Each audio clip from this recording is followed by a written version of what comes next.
setelah saya bikin, terus terangnya tahun pertama saya tuh, tahun kedua bangkrut tuh Wakol tuh. Oh, Pernah bangkrut. Wakol ini beberapa kali saya tuh di dalam krisis, disitulah saya tumbuhnya luar biasa. Nah ini yang orang tuh, nah di situ kelebihan Pak Sur lagi tuh Pak Sur. Teman-teman pada takut, tiarap, stok terbatas karena memang keadaan. Pak Sur malah kesempatan.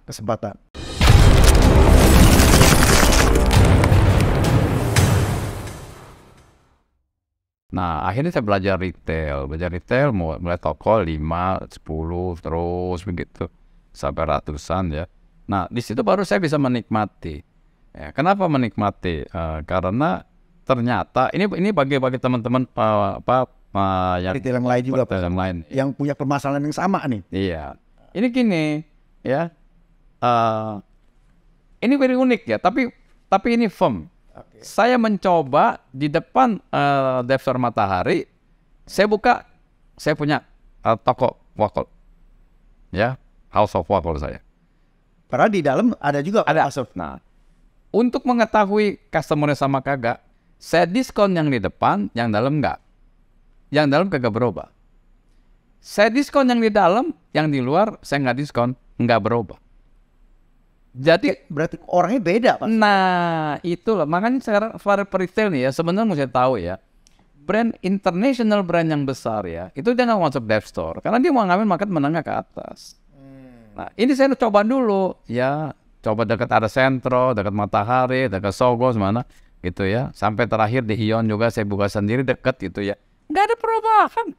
Jadi ternyata Dalam jalan, di luar juga tetap jalan. jalan. Dan anehnya yang satu diskon yang enggak, mereka kagak lari ke sini. Cetes aja gitu. Atau mungkin barang Pak Sur ini premium, orang-orang yang premium belanja premium itu tidak suka mengecek harga-harga kali Pak Sur.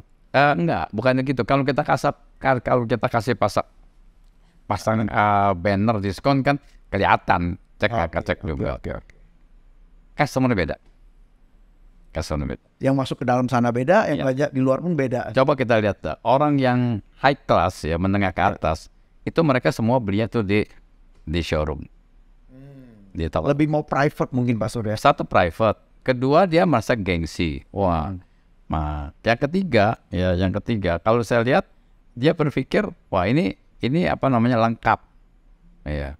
Di Dev Store saya cuma misalnya 10 meter, di sini saya bisa 45 meter. Kelengkapan. Makanya kalau selamanya kita di Dev Store ya, kita sulit. Kita punya merchandise banyak.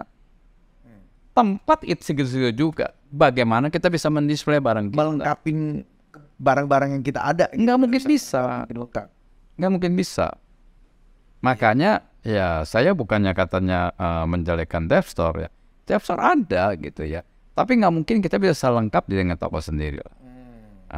Dan kalau retail kita ya, kita tuh bisa belajar sama kita punya customer sendiri. Nah, begitu kita roba display semua, ya itu suasana tuh beda. Kalau di Dev Store tuh sulit. Ketergantungan dengan mereka. Apapun kita kayaknya mau bergerak apapun sulit. Iya. Nah, tapi ya tetap masih banyak sih orang yang ke Dev Store kan pasar berbeda gitu. Karena orang-orangnya memang ada yang senang lihat bermacam-macam barang. Lihat brand A dan brand B disaling dibanding-bandingin. Kadang-kadang juga ada gitu Pak Sur, Dev Store itu Pak Sur. Iya, jadi arti kelasnya. Iya. Jadi masuk ke online yang standalone Pak Sur itu kan fokus. Mereka fokus. Mereka nggak akan mau memikirkan yang lain lagi. Iya. Karena dia udah nyaman dengan brand itu, dimasuk aja udah outlet. Nah di situ tuh saya surprise ya. Ternyata tuh punya toko sendiri ya, itu costnya jauh lebih murah. Ya, contohnya gini ya, saya di satu Dev Store ya, katakanlah 12 meter begitu ya. SPG saya katakan ya 3 lah, ada shift itu. Ya. Kalau dia omsetnya tuh 50 juta, 3 orang. Di toko sendiri, saya bisa 200, 300. Oh, triple 3-4 kali Pak Sur. Tetapi SPG sama. Iya. Artinya kan biaya SPG saya itu turunnya segitu banyak. Iya. Ya. Bahkan kalau kita lagi lagi persentase untuk si Dev Store-nya lagi kan. Iya, kalau ini ya kita ada lagi bagus ya, misalnya Lebaran, apa namanya, Sisa-sisa. sisa yang baik ya. Kita kan persentasenya kan nggak kasih ke debt store. Iya, iya. Nah, itu keuntungan tambahan. Ya, nah itu saya pelajari sebetulnya. Saya tuh cukup lama mempelajari hal itu. Cuman untuk memberanikan diri masuk ke sana kan itu kan sebenarnya satu investasi. Orangnya takut kan. Nah kalau nggak laku bayar sewa, bayar servis charge, selalu orang berpikir begitu. Ya memang tidak mudah juga bagi orang teman-teman yang memang tidak sekuat Pak Sur lah, tanda kutip Pak Kol gitu Pak Sur. Iya. Kan kekuatan brand juga harus menjamin. Jamin. Kekuatan finansial juga. Finansial, paling penting finansial. Jadi dua kombinasi itu ya membuat mereka yang mungkin belum tidak seleluasa Pak Sur bergeraknya. Iya, kebetulan sekali saya tuh orang yang ya kalau dikatakan saya sekarang nomor 1 penjualan ya. Kantor saya masih di ruko. Ya, Kenapa? Karena gini, yang saya mesti tonjolkan adalah produk saya yang bagus. Yang saya mau tonjolkan adalah toko saya yang bagus. Saya spend. Kalau kantor, kalau terlalu bagus lagi ya, biaya tinggi ya, nanti karyawannya gajinya kan nggak bisa terlalu ini. Mendingan saya perhatikan karyawan saya. Yang sebut ada karyawan dalam aset, kalau saya itu saya terapkan. tapi nggak masalah di ruko kok Pak Sur. Yang penting kan nyaman kantornya, administrasinya baik, profitnya juga baik. Nah, itu kan. betul. Kalau saya lihat kalau mengenai profit, saya jujur kata sangat luar biasa lah. Ya, sangat luar biasa. Yang tadi saya katakan modal kecil untungnya besar. Nah, Pak Sur cerita udah dari industri, pemasok juga iya. Dianggap pemasok dong Pak Sur, masuk ke Masih. mana? Terus juga retailer juga iya. Ini kan tiga kombinasi yang saya kira hanya ada dimiliki oleh beberapa teman-teman Pak Sur. Nah, Pak Sur juga, nah ini kita mau masuk nih ke tentang Pak Sur yang dari sisi yang lain nih. Oh, Saya mulai start dari yang Pak Sur ada membangun beberapa organisasi pemasok, iya, organisasi retailer, iya. ya kan Pak Sur? Jadi betul. Jadi mengenai organisasi itu ya, saya sebenarnya dari dulu kan tertarik sekali itu menjadi seorang leader gitu. Itu bukannya kemauan, tapi itu dari hati saya. Nah, saya dari masih kecil juga mimpin sekolah, ntar mimpin organisasi lain ya, tempat-tempat umum. Saya mulai dengan pemasok ya. Saat itu pemasok itu katanya mulai digenjot dengan para department store. Maka kita bentuk. Nah, waktu bentuk itu 3-4 kali itu gugur.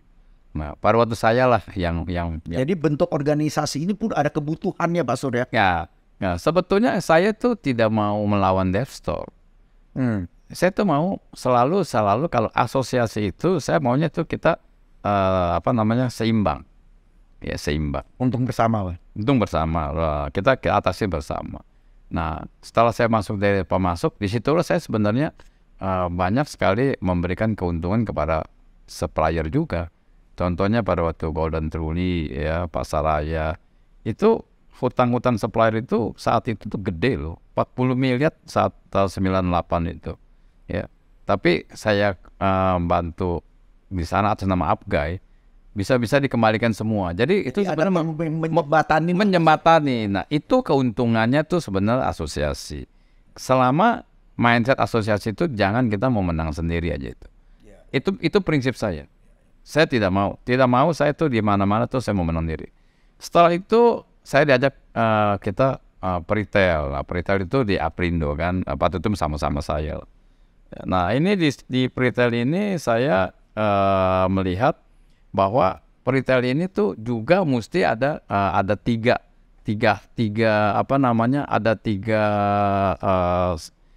bidang yang mesti dikuatkan. Peritel nyewa kepada mall, Pusat belanja. Nah, pusat belanja. Nah, peritel punya pemasok. Nah, yang saya sebut peritel adalah sebenarnya 3 komponen. Ada mallnya, ada yang sebagai peritelnya, ada pemasoknya. Nah, saya sebenarnya ingin menyatukan. menyatukan antara retail dengan mall dengan pemasok itu. Marilah kita 3-in-1 jadi satu, ya, membangun negara, berbisnis, saling menguntungkan. Nah, makanya kita dirikan waktu itu Aprindo. Nah, setelah itu kita melihat lagi penyewa. Nah, jadi Indo. Nah, Hipindo, saya juga pendiri juga di sana. Pak Tutum juga pendiri, sama-sama kita. Saya melihat tujuan kita adalah dulu bagaimana nih penyewa dengan yang pemilik mall ini kita bersatu ya. Misalkan ya peraturan pemerintah ya, misalnya mengenai soal advertising, mengenai listrik, PLN yang tidak bisa kita kreditkan dan sebagainya. Nah, setelah itu kita bisa menyamakan, nah baru kita bisa bicarakan tentang kondisi kontrak dan lain sebagainya. Itu tujuannya ke sana itu. Makanya saya punya antusias, ingin sekali itu keseimbangan, tetap kesetaraan itu yang saya butuhkan. Nah, namun setelah itu saya tidak masuk ke dalam jajaran pengurus. Saya membantu tuh di Apindo, Asosiasi Pengusaha Indonesia. Nah, karena Asosiasi Pengusaha Indonesia ini yang sekarang saya menjabat sebagai wakil ketua umum, ini tuh kita bukan bicarakan retail saja gitu. Kita membicarakan tentang hubungan industrial. Lebih luas lah. Lebih luas. Hampir semua kegiatan ekonomi. Ya. Ya, kegiatan ekonomi. Ya. Nah, ini makanya saya aktif di Apindo ini sudah 25 tahun ya. 25 tahun. Ya, karena saya merasa bahwa inilah salah satu kontribusi saya kepada bangsa dan negara. Ya.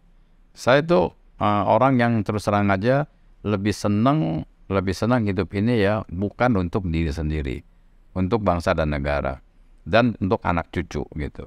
Nah, di sana itu saya mencontohkan pada waktu di Apindo itu masih ingat ya tax amnesty ya. Nah, itu adalah saya merasa ada satu kebanggaan di mana saya tuh telah mengkontribusi kepada bangsa dan negara. Saya sebagai dari Apindo itu yang menjembatani, mengundang semua para pengusaha untuk mensukseskan TA. Ya, alhamdulillah, ya puji Tuhan, bisa mencapai 4.000 triliun. Di mana targetnya cuma 1.000 triliun. Nah, sampai kita dapat penghargaan dari luar negeri. Nah, setelah itu tentu banyak lagi peraturan-peraturan yang lain, ya tentang HPP, tentang kemarin tax amnesty 2 yang orang bilang itu PPS. Nah, itu pun saya kontribusi besar. Nah, setelah itu saya diminta juga membantu Kadin. Lama-lama juga saya wakil ketua umum. Wakil ketua umum juga di bidang ya fiskal dan kebijakan publik. Bidang yang hampir sama di Apindo juga Pak Serudupin sama. Iya. Saya di sana. Kenapa? Karena Kadin ini kan dia wadah yang mempunyai SK daripada dia punya undang-undang. Dan ini dia punya SK-nya juga dari Presiden. Nah, jadi ini adalah sudah masuk ke pemerintah. Kadin itu adalah karena dengan perpres perundang-undang, maka itu sudah sama dengan pengusaha. Jadi saya di situ bisa menjembatani kepada pemerintahan. Nah, terus di Apindo saya bisa menjembatani kepada para pengusaha. Nah, saya pikir saya udah lengkap semua supaya ekonomi kita maju, terutama perpajakan. Nah, perpajakan ini ya, saya puas sekali ya dengan setelahnya. Sebelum ATA, saya mengidam-idamkan gitu, saya bermimpi. Wah, ini pajak ini ya jangan seperti kata orang lah ya gitu, berburu di kebun binatang lah atau ini itu. Saya menginginkan my dream ya, bahwa pajak ini kalau bisa ya itu IT-nya diperbaikin sehingga sedikit pertemuan. Nah, sekarang ya saya lihatnya luar biasa bagus. Kenapa sedang berproses terus nih Pak Sur? Berproses ya. Kenapa? Arah perbaikan ya. Terus. Ini kita bisa lihat ya, semua ya SPT online, masukin semua apapun udah online. Ya, cuma tinggal satu, pemeriksaan masih offline. Ya. Nah, itu tahap terakhir. Kalau itu sudah online juga, nanti pakai pemeriksaannya ya, itu sudah sempurna gitu. Nah, Oleh sebab itu saya kadang-kadang menghimbau pada semua pengusaha ya, bahwa pajak itu ya menurut saya ya, itu ada dua hal. Satu, pajak itu adalah kita untuk membangun negara. Ya, tanpa pajak bagaimana kita bikin jalan tol, bagaimana kita bikin perbaikan kota, sungai, apa kan nggak mungkin. Bantuan sosial.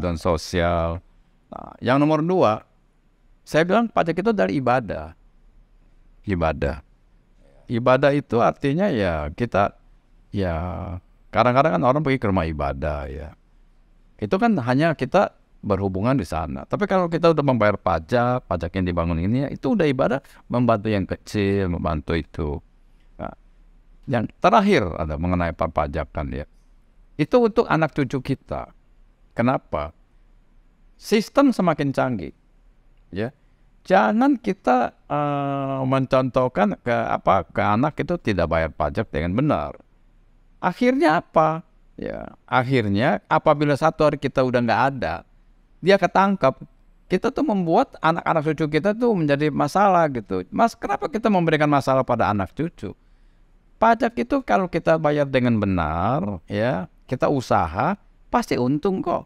Pajak tidak jadi keuntungan, nggak mungkin yang menjadi kerugian. Yeah. Nah, itulah yang saya tuh sekarang sedang membicarakan kepada teman-teman semua bahwa pajak ini udah bagus. Jangan melihat satu dua orang lah ya. Terlepas dari apapun yang terjadi di isu-isu, bukan isu lah, apa ya, kejadian-kejadian. Nggak bisa gini ya. Kita bisa lihat gini lah. Satu pohon mangga lah, semuanya asam apa manis? Ada asam ada manis. Nah, anak kita ada yang benar yang enggak. Ya nggak bisa salin orang tuanya lah gitu ya. Nggak bisa salin pohonnya. Kayak pohon itu satu manis yang ada asam gitu. Ya nggak bisa. Jadi kalau saya sih punya prinsip simpel aja lah ya. Selama kita tuh dari institusinya semuanya itu memang mereka tuh harus menjalankan yang terbaik, ya sudah kita itu aja. Dan kalau kita membayar pajak, jangan berpikir pajak kita apa, jangan lah.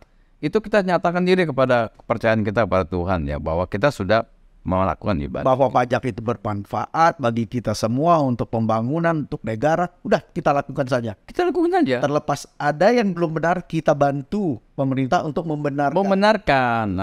Membenarkan ya. Nah, kalau Anda kata ada hal-hal yang masih belum ya kita perbaiki melalui asosiasi-asosiasi. Jadi Kasur ini lebih penghubung yang mewakili kita pelaku usaha yang mungkin suaranya ada yang memang belum bisa tersuarakan atau belum tersampaikan, ataupun yang masih belum mengerti, ya Pak Sur lah yang harus mengertiin kiri kanan gitu. Betul, Pak Sur ya. Betul. Bukan pihak pemerintah saja, pihak pelaku usaha pun Pak Sur yang harus memberikan arahan. Exactly. Jadi gini ya, kenapa pada waktu saya masuk ya sosialisasi TA, sosial lain-lain itu lebih mengena. Karena begini, bahasa pejabat belum tentu bisa diserap frekuensinya sama dengan pengusaha. Tapi kalau pengusaha sama-sama pengusaha tuh ngomong tuh nyambung, ada frekuensi khusus gitu. Kelakuan dan tingkah lakunya kita semua. Jadi kita tuh sebenarnya dibutuhkan oleh pemerintah ya, buat nyambungin frekuensi gitu. Ya. Contohnya kalau you lihatnya seminar lah, kalau orang pemerintah kan data semua, kalau pengusaha nggak begitu nih, mesti begini simple gitu. Nah itu adalah pengusaha. Nah, terakhir ya saya sebelum sampai dipanggil oleh Tuhan ya, artinya saya masih ada di bumi ini. Saya tuh ada satu cita-cita tuh membantu stunting, Pak. Oh, ya. Ini sisi yang lain lagi selain memang yang Pak Sur memang spesialisasi lebih ke banyak bantu di perpajakan Pak Sur ya. Saya bantu bukan perpajakan aja, perizinan ya, hal-hal yang peraturan-peraturan kayak sekarang BPJS itu kita bantu penuh. Sekarang saya step terakhir saya sebelum saya pensiun, ya mudah-mudahan tidak boleh pensiun Pak, diberikan waktu oleh Tuhan. Saya tuh mau bantu stunting. Saya sudah menandatangani dengan BKKBN karena kenapa saya mau membantu stunting? Itu simple kok. Tahun 2045 ya kita ini 100 tahun merdeka. perang apa sih nanti dengan dunia? Itu perang SDM. Ini Pak Sur. Yes, perang SDM, Ya. IT, teknologi, semuanya. Nah, kalau sekarang kita banyak yang stunting ya, kalau menurut Kompas kan 68%, ya. Itu kalau orang udah stunting tuh udah nggak bisa diajarin, ya. Nah, akhirnya kita bukan menjadi bonus demografi, kita akan menjadi bencana demografi. Nah, yang kita bisa cegat itu bukan yang sudah lewat daripada 3 tahun, yang sekarang dari kandungan sampai ke 2 tahun, itu 1000 hari. Nah, ini yang perlu kita perhatikan. Nah, di sini tuh sekarang masih ada Fase-fase sangat menentukan di saat itu. Iya. Itu kita sekarang ada kurang lebih 24,5%. Turun sedikit masih ada 22%. Saya menginginkan atas perintahnya Pak Jokowi itu tahun 2024 menjadi tinggal 14%. Nah, tahun 2025, 2030 kita mengharapkan itu 0%. Nah, disinilah sekarang saya berkecimpung karena ini adalah buat masa depan bangsa. Ya, retail dari sini, apapun dari sini. Nah, nanti kita per-retail ya mau cari desainer susah, mencari merchandiser susah. Ya, SPG aja kita kalau orang yang stunting ngitung salah-salah, capek kita, benar kan? Nah, jadi kalau orang stunting itu diajar oleh profesor pun nggak nyampe, dia oleh nggak ngerti, diajar siapapun nggak ngerti. Makanya saya itu adalah dasar untuk negara maju kita ke depan, ya kita mesti melihat dari SDM. Nah, ini tugas saya nih yang saya sudah firm saya akan ambil. Karena kalau tidak SDM yang dengan yang baik, mereka tidak bisa mandiri, itu menjadi beban negara, Pak Sur.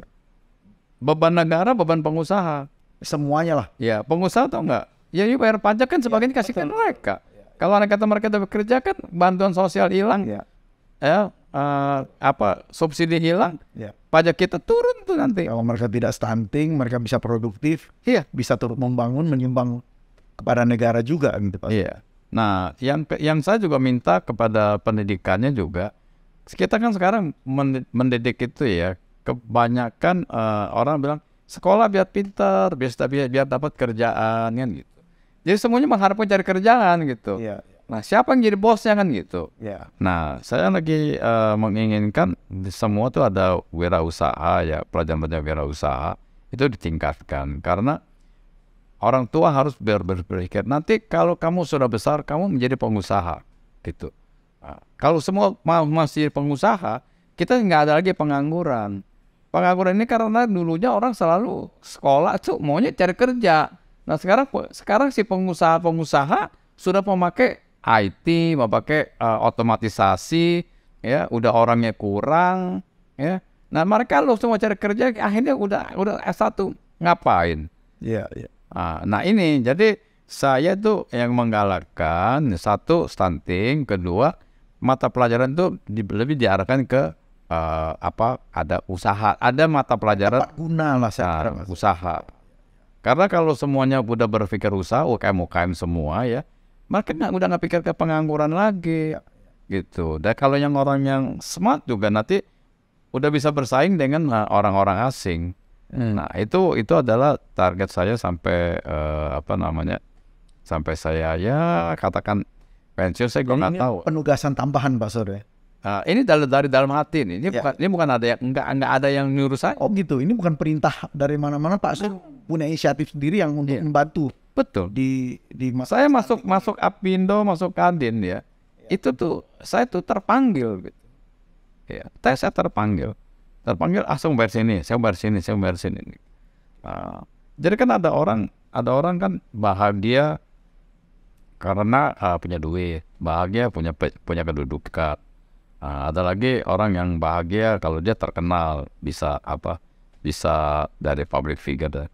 Kalau saya enggak, saya bahagianya tuh di atas kebahagiaan dan orang. Kepuasan itu. Saya tidak akan puas dengan apa yang saya punya itu, karena itu adalah saya tinggalin juga nanti.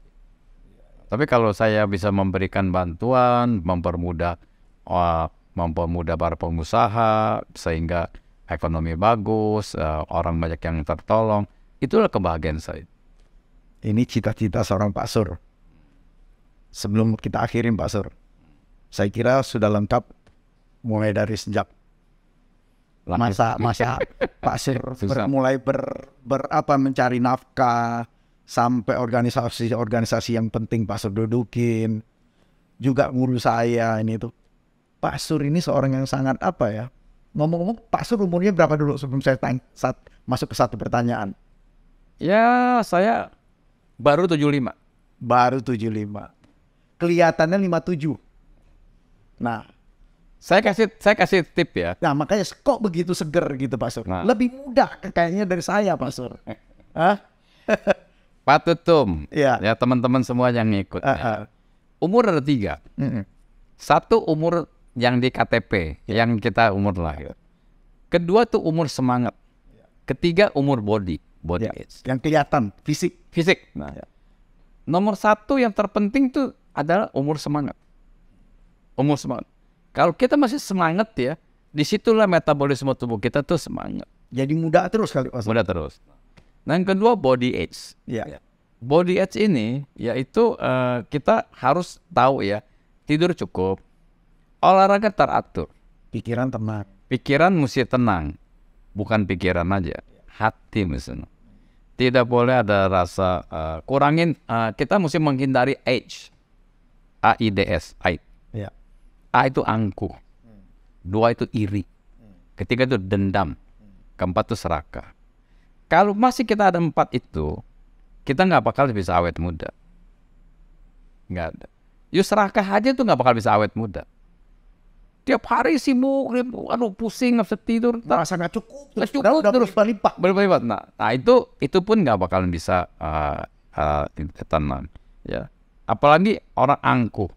Apa sih yang mesti disombongin? Ya. Semua ada waktunya. Semua ada waktunya. Ada waktunya di bawah, ada turun lagi. Ya. Orang jadi menteri 10 tahun udah nggak jadi menteri juga kan? Presiden tuh 10 tahun udah nggak jadi presiden juga kan? Nah, jadi nggak perlu yang disombongin. Nggak perlu yang diangkuh-angkuhin. Buat apa? Apalagi dendam. Wah, dendam itu penyakit itu. Dendam itu yang membuat metabolisme tubuh kita nggak bagus. Udah, saya rasa kalau saya ya olahraga saya teratur sekali. Nah, itu kunci juga Pak Sur, harus jaga fit. Iya, saya ada 3 olahraga. 1 yoga, itu untuk stretching dan kedamaian. Habis yoga saya harus meditasi. Ya. Kedua, saya itu kardio. Kardio itu kalau nggak treadmill, jalan. Ya. Nah, ketiga, saya masih angkat beban.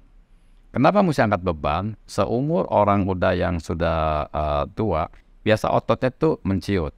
Nah, kalau kita angkat beban, kita tetap masih punya otot, gitu. Ya, punya otot sehingga kita tuh kokoh, kuat. Nah, terutama kita mesti perhatikan daerah kaki. Karena kaki ini adalah tumpuan tubuh kita. Kalau orang kakinya lemah, udah berat dah. Nah, bagaimana cara kakinya itu kita mesti bisa squats ya, dilatih. Ya, ada bilang orang dengkulnya kering tuh nggak ada dengkulnya kering. Saya umur 75 masih climbing, masih bisa naik gunung. Ya, karena saya konsisten akan melatih otot paha saya. Pikiran tenang lah. Jangan terlalu pikirkan. Saya bisa berhasil ya, berkecukupan. Nggak ada impian. Saya nggak pernah berpikir bahwa saya sekarang, ya maaf ya, kalau saya lihat usaha saya sekarang cukup banyak gitu ya. Yang mana saya nggak mau sebutkan lah. Kita orang yang sombong lagi. Tetapi itu bukan kemauan saya. Bukan kemauan. Tiba-tiba ada yang minta tolong beli jual tanah. Tiba-tiba ada yang begini. Ya itu aja. Rezeki yang didatengin sendiri. Datengin sendiri. Enggak jangan diuber-uber. Diuber juga kalau dia belum sampai enggak datang. Enggak diuber kalau udah sampai dia datang.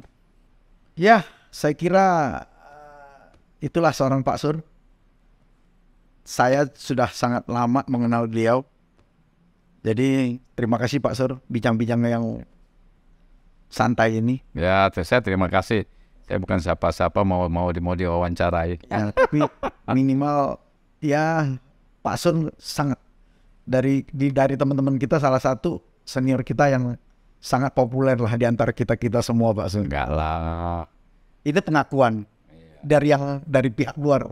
Orang luar lihatnya begitu. Tapi saya sendiri nggak rasa, biasa-biasa aja. Iya. Oke, terima kasih Ya. banyak Pak Sur ya. Terima kasih, Sudah cukup lengkap. Terima kasih.